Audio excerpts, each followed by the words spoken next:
says they can install a surveillance device. Yet, the utility's position, at least this is Detroit Edison's position, and maybe consumers would take a somewhat different tack, but Detroit Edison says we have the right to install anything as long as we call it a meter and it plugs into a meter socket. It's a meter and we have a right to do it under the regulation. That is their position. It is a ludicrous position because if it were correct, they could come in and install a surveillance camera that looks at everything that's going on in your backyard. Or they could install a microphone to record all the conversations in your house. As long as the device also recorded your monthly electric usage. It's baloney.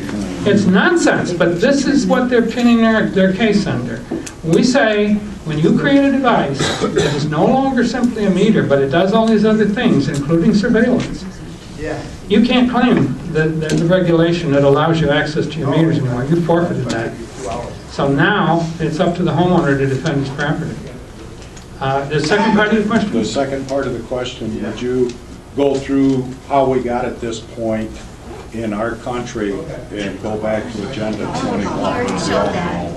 Well, just go back to Agenda 21. Well, okay. I gather maybe that's too far afield for some. Do you want me to speak to Agenda 21 right now? Maybe we can come back to it, sir, if there's time. Okay. Who's over there? Oh yeah, the green shirt.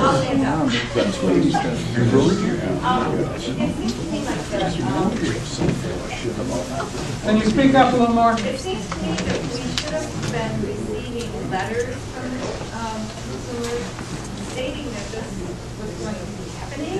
You have 30 days in advance and then 2 weeks out before your meter gets changed. But I know that it's a letter, or is it just in all that little pamphlet stuff that you get? Two mailings, and then we visit the door, knock on the door, leave the door hanging, all that stuff. Because I know a couple of people that got their meters, they were not aware that it happened, and I don't know if it's just that that's getting thrown away, thinking that it's junk mail. I don't know. Okay, ma'am. In the pink jacket back there, you wanted to comment on that too? Well, I'm an interest in consumers' energy because I'm a retirement. So I look at all the consumers' energy mail. There might have been something said. I didn't get anything 2 weeks ahead of time, and I did not get a knock at my door. We had to stop the guy going through our yard. Interesting. And he was putting in smart meters? That happened. And we had to write several times, and I make a half a dozen phone calls, because after I got the letter, we put everything in writing, we sent the letter, we sent the email, we called the company, and the guy still came to the door. We've simplified the process. And then we had to let him go, and then we had to call again, and then we had to call again. All right, everybody, it's almost 10 o'clock. It's almost 10 o'clock. We're going to need to adjourn here in just a few minutes. I'll take 2 more quick questions and then we'll adjourn the meeting. Ma'am? You had mentioned about furnaces. I can't hear you, ma'am. Speak up. You had mentioned the furnaces in the future. Are those also going to have the smart chip? Thermostats, are you talking? Furnace. Well, your thermostat control device will probably have a smart chip. There's one more question. Anyone? Yes, ma'am. I would like to know. I refuse to let them put change my meters. Excuse me, can we keep it down, folks? Somebody's trying to ask a question. I had a sign, no smart meter here. And they inquired, and I said, I don't want it. I wrote the letter, Mr. Morgenstein, I believe, he confirmed that I had opted out. Now, you don't have to come and take and change mine. Do I still have to pay that fee? Yes. Why? Well, because I can see the extra money and the extra monthly a little, but that opt-out fee, why would I have to pay it? Okay, this sounds more involved than what we can really go into right now. We do need to adjourn. We need to be out of here. So at this point, wait, Jim, did you want to say something? Yeah, I just got a couple things to say. If you could, all these chairs along here, if you could grab one and put it over in the student union area, that would save us a little time out of here.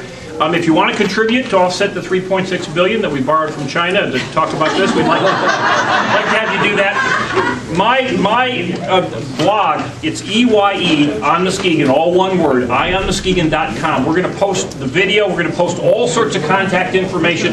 It'll be dribbling in tonight, tomorrow, and other ones. The phone numbers and the rest of it. Okay, two other things. We have a website. It's MichiganStopSmartMeters.com. There's just a ton of information there for those of you who want to learn more. And the other thing is, I'd like to know where the clipboard is that has the mailing list. Does somebody have that? How you doing, man? What happened to the clipboard? It was up here in the front table. Somebody took it from there. Okay. I've never been to one.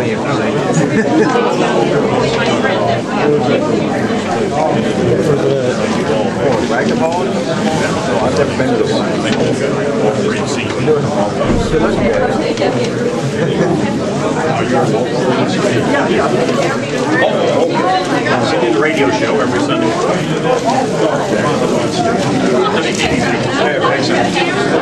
I know it.